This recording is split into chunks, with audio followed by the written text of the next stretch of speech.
ప్రత్యేక లేదు, అందరు మంత్రులు ఎక్కడున్నారు? 4 మంత్రులకి అవకాశం వచ్చింది. అంటే ఒకటి, అన్ని కమిటీల్లో అందరికీ అవకాశం రాదు. ప్రత్యేక ఆహ్వానితులు ఉన్నప్పుడు వారు కూడా ప్రతి సమావేశానికి వస్తారు. మంత్రులందరూ కూడా ప్రత్యేక ఆహ్వానితులుగా ఉన్నారు. మంత్రులను ఎక్కడ పక్కన పెట్టలే.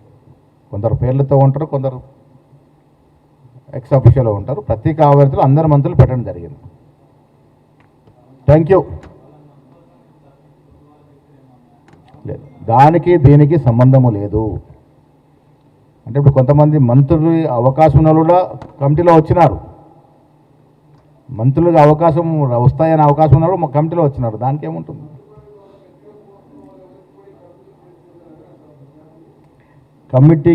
కమిటీ కూర్పు మంత్రివర్గ సంబంధమే లేదు. మంత్రివర్గ యొక్క సమీకరణలు వేరు, కమిటీ వేసిన సమీకరణలు వేరు. మీరు మొదటిసారిగా చూడండి, నేను పిసిసి అధ్యక్షుడు మొదట్లో చెప్పినాను. నేను నా కమిటీలో 60% పైగా ఎస్సీ, ఎస్టీ, బీసీ, మైనారిటీలకు అవకాశం ఉంటుందని. మీరు ఈ 4 కమిటీలు చూడండి, ఏ రకంగా మేము కింది స్థాయి వారికి అవకాశం ఇచ్చినామో.